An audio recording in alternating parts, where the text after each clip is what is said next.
నమస్కారం ETV news కి స్వాగతం. ఈనాటి ముఖ్యాంశాలు.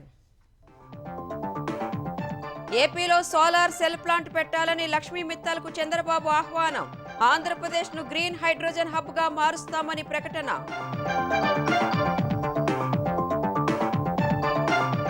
మాస్టర్ కార్డు సిస్కో ప్రతినిధులతో లోకేష్ భేటీ. డెవలప్మెంట్ సెంటర్లు పెట్టాలని వినతి. వాహన పరిశ్రమ ఏర్పాటుపై జెడ్ఎఫ్ ఫాక్స్కాన్ చాసిస్తో చర్చ. తెలంగాణలో 2 యూనిట్ల ఏర్పాటుకు యూనిలివర్ సమ్మతి. 500 కోట్లతో రాకెట్ తయారీ కేంద్రం ఏర్పాటుకు స్కై రూట్ తో కుదిరిన ఒప్పందం.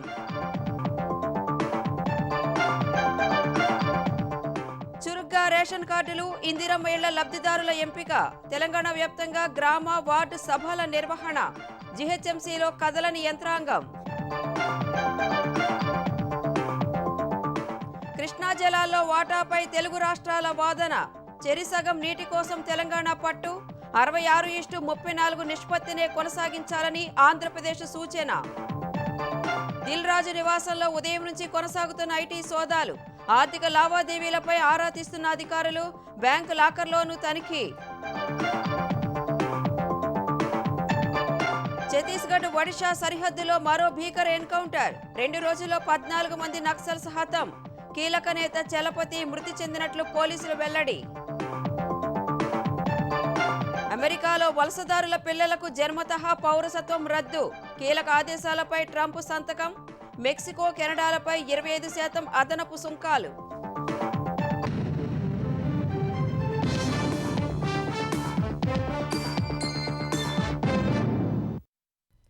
గ్రీన్ హైడ్రోజన్, గ్రీన్ ఇంధన రంగంలో ఆంధ్రప్రదేశ్ను హబ్గా మార్చడమే లక్ష్యమని ముఖ్యమంత్రి చంద్రబాబు స్పష్టం చేశారు.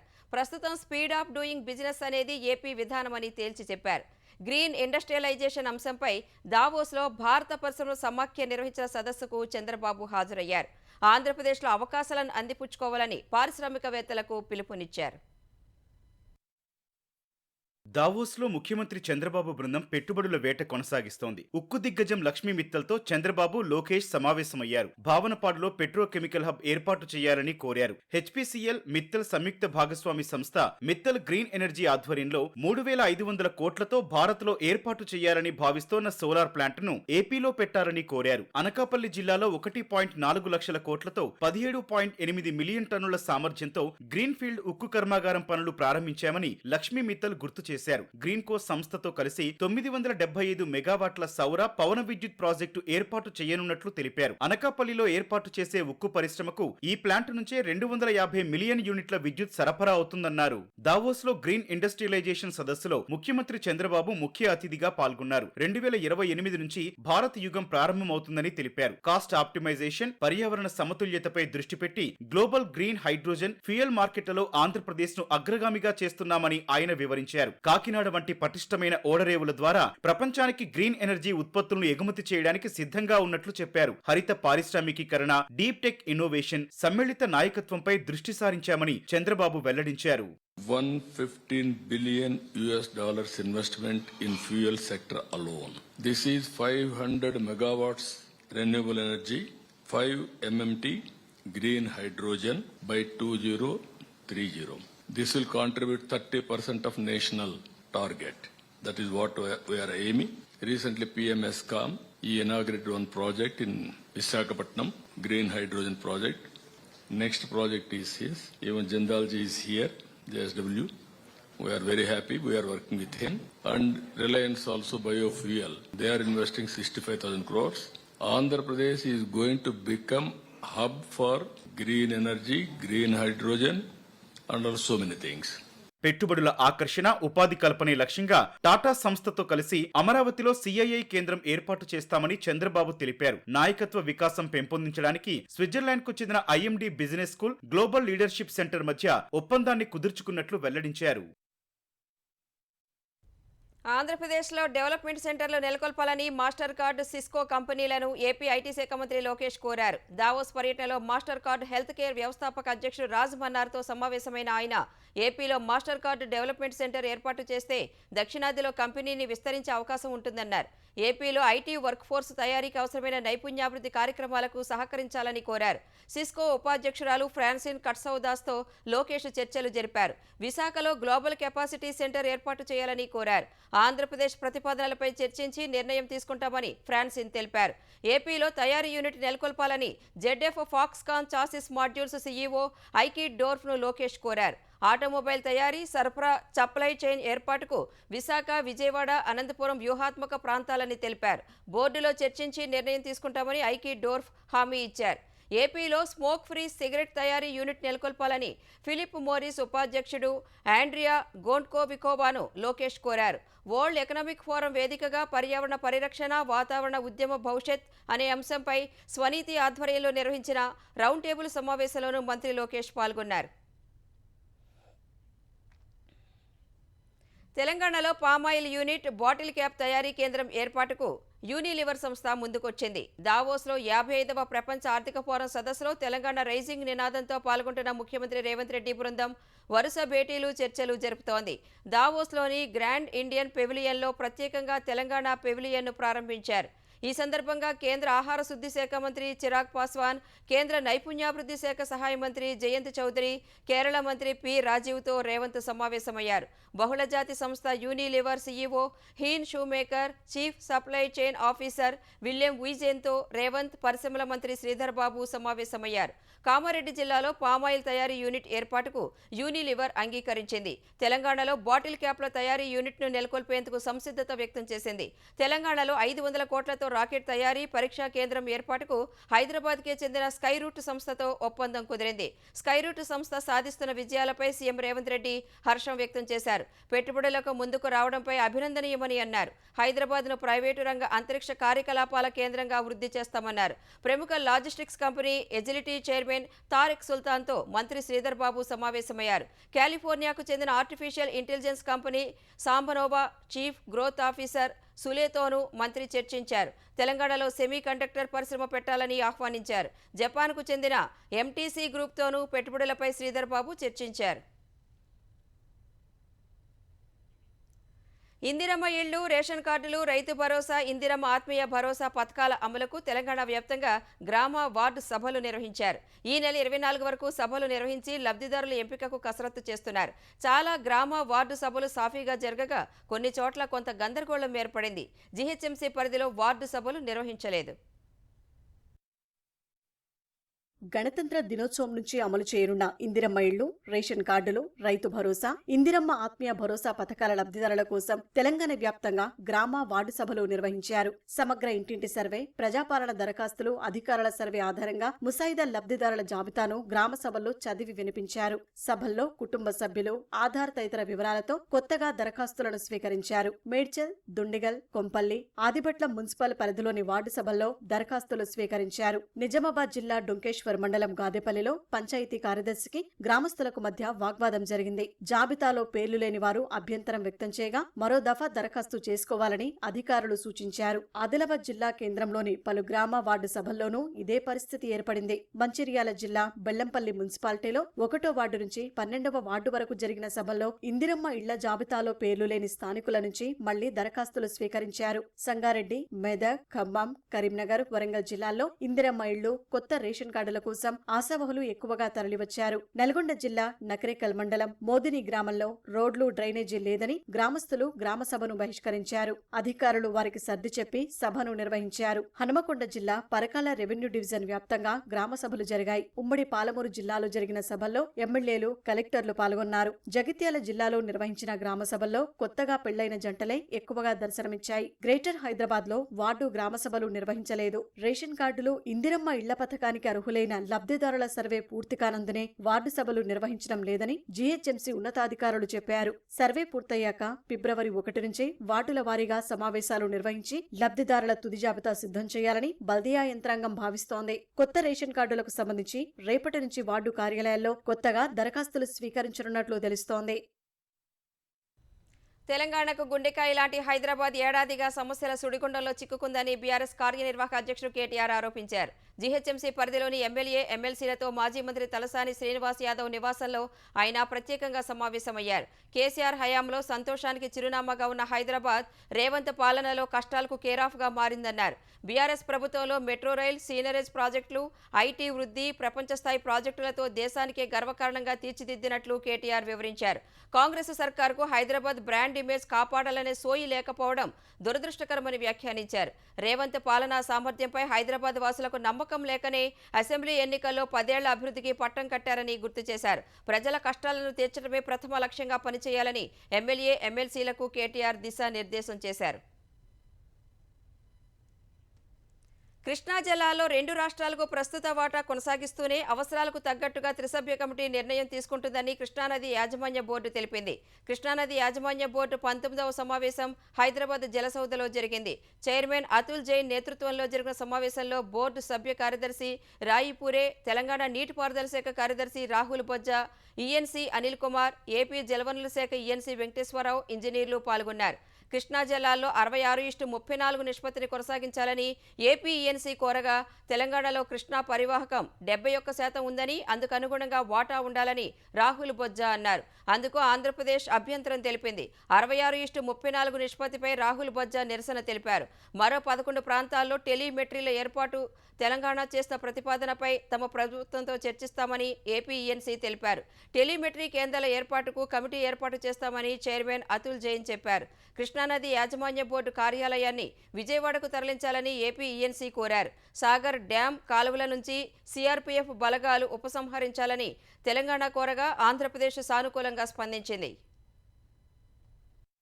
ఉన్న వాటర్ని ఈ సంవత్సరము మనం ఏ విధంగా వాడుకోవాలి, రేషియో ఏ విధంగా ఫాలో కావాలి అనే దాని గురించి డిస్కషన్ జరిగింది. తెలంగాణ గవర్నమెంట్ సైడ్ నుంచి 50-50 రేషియోలో డిస్ట్రిబ్యూషన్ చేయాలని చెప్పి వాళ్ళు అడగడం జరిగింది. సో ఆంధ్రప్రదేశ్ సైడ్ నుంచి ఈ 66-34 రేషియోలో ఇదివరకు నుంచి ఫాలో అవుతున్నాం కాబట్టి సేమ్ రేషియో ఫాలో అవ్వాలని మేము చెప్పడం జరిగింది. ట్రిబ్యునల్లో ప్రొసీడింగ్స్ జరుగుతున్నంత వరకు ఇదే విధంగా కంటిన్యూ చేయాలనేది మా సైడ్ నుంచి మేము కోరడం జరిగింది. కేఆర్ఎంబి వాళ్ళు దానిపైన దృష్టిలో పెట్టుకొని 2 స్టేట్స్కి ఇబ్బంది లేకుండా 3-man కమిటీ ద్వారా పరిష్కారం చేసుకొని ముందుకెళ్దామని డిసైడ్ చేయడం జరిగింది. 66-34 ఏదైతే ఒక 1 year కోసం ఒప్పుకున్నాము 2015లో, దాన్ని అట్లాగే కంటిన్యూ చేస్తున్నారు. అట్లాగే ఇప్పుడు KWT2 ఉంది కాబట్టి దాని టర్మ్స్ ఆఫ్ రిఫరెన్స్లో ఈ అలొకేషన్ ఆఫ్ వాటర్స్ ఉంది. ఆ అలొకేషన్ ఆఫ్ వాటర్స్ డిసైడ్ అయ్యేంత వరకు ఈ రిజిస్టర్డ్ ప్రొటెస్ట్ దట్ 66-34 అవ్వకూడదు అని. సో ఇట్ షుడ్ బి 71-29 అని మనము ట్రిబ్యునల్లో కంటెస్ట్ చేస్తున్నాము. అండ్ జలశక్తి మినిస్ట్రీకి కూడా రాసాం మనము. అది అయ్యేంత వరకు అట్లీస్ట్ 50-50 అన్న చెయ్యండి అని మనం ఆల్రెడీ రాసున్నాం. సో చైర్మన్ డెసిషన్ ఏం తీసుకుంటారో. దేశంలో పుట్టిన వలసదారుల పిల్లలకు పౌరసత్వం ఇచ్చే విధానానికి అమెరికా అధ్యక్షుడు డొనాల్డ్ ట్రంప్ స్వస్తి పలికారు. అమెరికా అధ్యక్ష బాధ్యతలు చేపట్టిన వెంటనే ఎన్నికల హామీల అమలును ప్రారంభించిన ట్రంప్ ప్రస్తుత ఇమిగ్రేషన్ విధానాన్ని ప్రక్షాళన చేయడం ప్రారంభించారు. మెక్సికో నుంచి నేరస్తులు దేశంలోకి ప్రవేశించకుండా దేశ దక్షిణ సరిహద్దులో భద్రతను కట్టుదిట్టం చేసేలా ఆదేశాలు జారీ చేశారు. మెక్సికో నుంచి అమెరికా వచ్చేందుకు అనుమతులు పొందిన వారు సైతం అక్కడే ఆగిపోయేలా చర్యలు తీసుకున్నారు. మెక్సికో సరిహద్దుల వెంబడి గోడ నిర్మాణాన్ని వేగవంతం చేయనున్నారు. అమెరికా అధ్యక్ష పదవి చేపట్టగానే డొనాల్డ్ ట్రంప్ తనదైన రీతిలో పాలన మొదలుపెట్టారు. ఏకంగా డజన్ల కొద్దీ ఎగ్జిక్యూటివ్ ఆర్డర్లపై సంతకం చేశారు. మాజీ అధ్యక్షుడు బైడెన్ జారీ చేసిన 78 ఆదేశాలను ట్రంప్ వెనక్కి తీసుకున్నారు. ప్యారిస్ పర్యావరణ ఒప్పందం నుంచి వైదొలగడం, ప్రభుత్వాన్ని ఆయుధంలా ప్రత్యర్థులపై వాడటం, వాక్ స్వేచ్ఛకు రక్షణ, ప్రభుత్వ ఉద్యోగులు ఖచ్చితంగా కార్యాలయాలకొచ్చి విధులకు హాజరు కావాలన్న ఆదేశాలున్నాయి. కెనడా, మెక్సికోపై ఫిబ్రవరి 1 నుంచి 25% అదనపు సుంకాలు విధించనున్నట్లు ట్రంప్ అల్టిమేటం జారీ చేశారు. ఇదే సమయంలో ప్రపంచ ఆరోగ్య సంస్థ నుంచి అమెరికా వైదొలిగేలా ట్రంప్ నిర్ణయం తీసుకున్నారు. కోవిడ్ వ్యాప్తి సమయంలో WHO తీరుతో ఆగ్రహంగా ఉన్న ట్రంప్ ఈ మేరకు నిర్ణయం తీసుకున్నారు. ఈ నిర్ణయంతో WHO $1 బిలియన్ ఆర్థిక సాయం కోల్పోనుంది. 32.5 కోట్ల జనాభా ఉన్న తాము WHOకు $50 బిలియన్ చెల్లిస్తుంటే 140 కోట్ల జనాభా ఉన్న చైనా కేవలం $3.90 బిలియన్ మాత్రమే చెల్లిస్తోందని, ఇది అన్యాయమని భావించి వైదొలగాలని నిర్ణయానికి వచ్చినట్లు ట్రంప్ తెలిపారు. కృత్రిమ మేధ విస్తరణను నియంత్రిస్తూ చేస్తూ బైడెన్ జారీ చేసిన ఆదేశాల్ని ట్రంప్ తొలగించారు. బైడెన్ కార్యవర్గం వాక్ స్వేచ్ఛపై నియంత్రణ విధించడాన్ని సీరియస్ గా తీసుకున్న Trump department of justice, directorate of national intelligence విస్తృతంగా దర్యాప్తు చేయాలని ఆదేశించారు. యుఎస్ క్యాపిటల్ హిల్ పై దాడుల్లో పాల్గొన్న తన మద్దతుదారులైన 1500 మందికి ట్రంప్ క్షమాభిక్ష కల్పించారు. వారిపై పెండింగ్ లో ఉన్న కేసులు కొట్టివేయాలని అటార్నీ జనరల్ కు ఆదేశాలు జారీ చేశారు. మరోవైపు వలస వచ్చిన వారికి అమెరికా గడ్డపై పిల్లలు పుడితే ఆ చిన్నారులకు సహజంగా పౌరసత్వాన్ని అందించే చట్టాన్ని ట్రంప్ రద్దు చేశారు. అమెరికా అంతర్యుద్ధం తర్వాత 1868లో చేసిన 14వ రాజ్యాంగ సవరణ ద్వారా శరణార్థుల పిల్లలకు జన్మతః పౌరసత్వాన్ని కల్పిస్తుండగా 157 ఏళ్ల తర్వాత అవకాశాన్ని రద్దు చేస్తున్నట్టు ట్రంప్ ప్రకటించారు. టూరిస్ట్ లేదా విద్యార్థి వీసాపై వచ్చిన వారికి అమెరికాలో పుట్టే పిల్లలకు కూడా ఈ నియమం వర్తిస్తుందని స్పష్టం చేశారు. గల్ఫ్ ఆఫ్ మెక్సికోను గల్ఫ్ ఆఫ్ అమెరికాగా మారుస్తూ మరో కార్యనిర్వాహక ఆదేశం పైన ట్రంప్ సంతకం చేశారు. ప్రముఖ సినీ నిర్మాత దిల్ రాజు, ఆయన బంధువుల ఇళ్లు, కార్యాలయాలు, మైత్రి మూవీస్ కార్యాలయం, పుష్ప 2 చిత్ర నిర్మాత నవీన్ ఎర్నేని నివాసంలో ఐటీ అధికారులు సోదాలు నిర్వహిస్తున్నారు. ఉదయం 6 గంటల నుంచి తనిఖీలు కొనసాగుతున్నట్లు ఐటీ శాఖ వర్గాలు వెల్లడించాయి. ఆర్థిక లావాదేవీల అవకతవకలకు సంబంధించి ప్రాథమిక సమాచారం రావడంతో ఐటీ అధికారులు 55 బృందాలుగా ఏర్పడి తనిఖీలు చేస్తున్నట్లు తెలుస్తోంది. దిల్ రాజు సహా ఆయన కూతురు హన్సితారెడ్డి, సోదరుడు నరసింహారెడ్డి ఇంట్లో 13 గంటలకు పైగా 21 మంది అధికారులు సోదాలు చేస్తున్నారు. కౌంటింగ్ మెషిన్లు, డాక్యుమెంట్లు అధికారులు వెంట తీసుకువెళ్లారు. అర్ధరాత్రి వరకు సోదాలు జరిగే అవకాశం ఉన్నట్లు తెలుస్తోంది. పుష్ప 2, సంక్రాంతికి వస్తున్నాం, గేమ్ చేంజర్ సినిమాలు భారీ బడ్జెట్తో నిర్మించారు. వారు చెల్లించిన ఆదాయపు పన్నుకు రాబడికి పొంతన లేనందున తనిఖీలు నిర్వహిస్తున్నట్లు ఐటీ వర్గాలు చెబుతున్నాయి. విచారణలో భాగంగా దిల్ రాజు భార్య తేజస్వినిని కారులో ఐటీ అధికారులు బ్యాంకుకు తీసుకువెళ్లి లాకర్లు తెరిపించారు. ఐటీ సోదాలు సాధారణంగా జరిగేవేనని తేజస్విని చెప్పారు. ఐటీ అధికారులు అడగటంతో బ్యాంకు లాకర్లు ఓపెన్ చేసి చూపించానని ఆమె తెలిపారు. మేడ్చల్ మల్కాజ్గిరి జిల్లా పోచారం మున్సిపాలిటీలోని ఏకశిలానగర్ కాలనీ వాసులను ఇబ్బందులకు గురిచేస్తున్నారంటూ స్థిరాస్తి దళారీ రఫీక్పై బీజేపీ ఎంపీ ఈటెల రాజేందర్ చేయి చేసుకున్నారు. అక్కడే ఉన్న ఆయన అనుచరులు సైతం రఫీక్పై దాడికి దిగారు. 1985లో ఏకశిలానగర్లో పేదలు కొనుక్కున్న ఇళ్ల స్థలాలను కొందరు స్థిరాస్తి వ్యాపారులు కాజేసేందుకు యత్నిస్తున్నారని ఈటెల ఆరోపించారు. ఈ వ్యవహారంపై అధికారులకు కలెక్టర్, సీఎంకు వివరాలతో సహా ఉత్తరాలు రాస్తానని చెప్పారు. కొందరు అధికారులు స్థిరాస్తి వ్యాపారులతో కలిసి నకిలీ పత్రాలు సృష్టించారని, వారిని అరెస్టు చేయాలని ఈటెల డిమాండ్ చేశారు.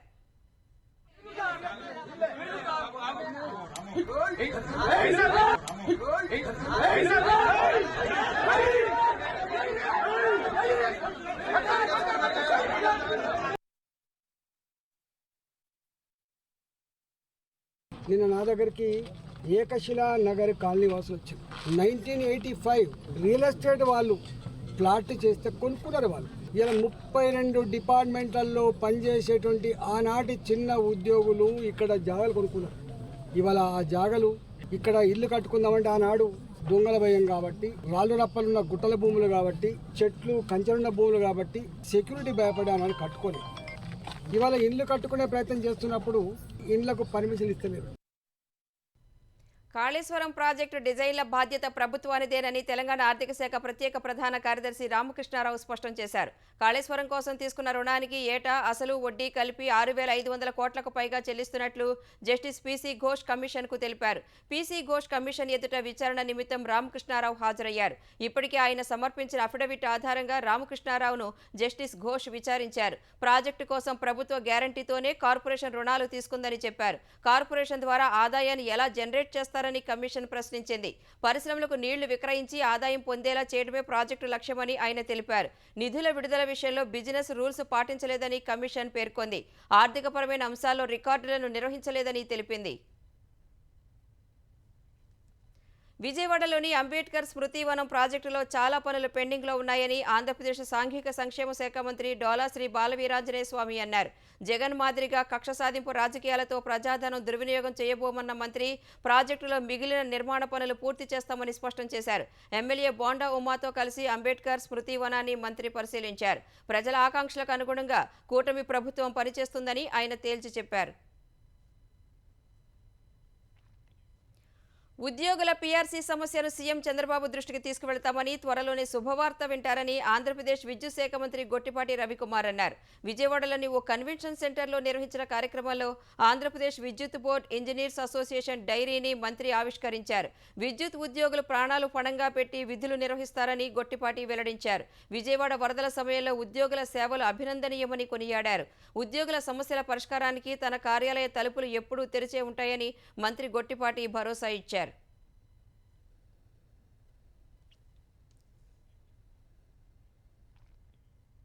మావోయిస్టులకు కోలుకోలేని ఎదురుదెబ్బ తగిలింది. ఛత్తీస్గఢ్ ఒడిశా సరిహద్దులోని గరియాబంద్, నౌపాడా జిల్లాల్లో జరిగిన ఎన్కౌంటర్లో 14 మంది నక్సలైట్లు మృతి చెందారని పోలీసులు ప్రకటించారు. మృతుల్లో మావోయిస్టు సెంట్రల్ కమిటీ సభ్యుడు జయరాం అలియాస్ చలపతి ఉన్నట్లు పోలీసులు తెలిపారు. ముఖ్యమంత్రి చంద్రబాబుపై అలిపిరి వద్ద దాడికి సూత్రధారి చలపతిపై ₹1 కోటి రివార్డు ఉంది. చిత్తూరు జిల్లా తవణంపల్లి మండలం మత్యం గ్రామానికి చెందిన రామచంద్రారెడ్డి అలియాస్ చలపతి 24 ఏళ్ల వయసులోనే అజ్ఞాతంలోకి వెళ్లారు. ఏపీ ఒడిశా సరిహద్దులో మావోయిస్టు పార్టీ కీలక నేతగా ఎదిగారు. ఈ ఎన్కౌంటర్లో కేంద్ర కమిటీ మరో సభ్యుడు మనోజ్, స్పెషల్ జోనల్ కమిటీ సభ్యుడు గుడ్డు మృతి చెందినట్లు పోలీసులు తెలిపారు. ఛత్తీస్గఢ్ కులారీఘాట్ రిజర్వ్ ఫారెస్ట్లో నక్సల్స్ ఉన్నారనే సమాచారంతో జనవరి 19న ఒడిశాలోని నౌపాడా జిల్లా సరిహద్దు ప్రాంతం నుంచి డీఆర్జీ, సీఆర్పీఎఫ్, ఛత్తీస్గఢ్కు చెందిన కోబ్రా, ఒడిశా ఎస్ఓజీ దళాలు గాలింపు చేపట్టాయి. 2 రోజులు జరిగిన ఎదురుకాల్పుల తర్వాత తనిఖీలు చేపట్టిన పోలీసులు 14 మంది నక్సల్స్ మృతదేహాలు స్వాధీనం చేసుకున్నారు. ఇందులో 2 మహిళల మృతదేహాలు ఉన్నట్లు తెలిపారు. ఈ ఘటనలో తీవ్రంగా గాయపడిన కోబ్రా దళానికి చెందిన జవాన్ను హెలికాప్టర్లో రాయ్పూర్కు తరలించారు. ట్రంప్ సరిహద్దు దేశాలపై పన్నుల భారం మోపిన వేళ మరోసారి ప్రపంచవ్యాప్తంగా వాణిజ్య యుద్ధం మొదలవుతుందనే భయాలతో దేశీయ స్టాక్ మార్కెట్లు కుదేలయ్యాయి. గత సెషన్లో 454 పాయింట్లు పెరిగిన సెన్సెక్స్ ఇవాళ అన్ని రంగాల సూచీలు తీవ్రమైన అమ్మకాల ఒత్తిడికి గురి కావటం వల్ల 1235 పాయింట్లు పతనమైంది. క్రితం ముగింపు కంటే 190 పాయింట్ల ఎగువన ఈ ఉదయం 77,262 వద్ద బీఎస్సీ సూచీ ఉత్సాహంగా ప్రారంభమైంది. మొదట్లో కొనుగోళ్ల మద్దతుతో 77,337 పాయింట్ల గరిష్ట స్థాయికి చేరింది. అయితే కెనడా, మెక్సికో పై 25% అదనపు సుంకాలు విధిస్తున్నట్లు ట్రంప్ ప్రకటించిన తర్వాత సెన్సెక్స్ అమ్మకాల ఒత్తిడికి గురైంది. ఒక దశలో 75,642 పాయింట్ల కనిష్ట స్థాయికి పడిపోయింది. చివరికి 75,838 పాయింట్ల వద్ద స్థిరపడింది. జాతీయ స్టాక్ ఎక్స్చేంజ్ సూచీ నిఫ్టీ 320 పాయింట్లు తగ్గి 23,025 పాయింట్ల వద్ద ముగిసింది.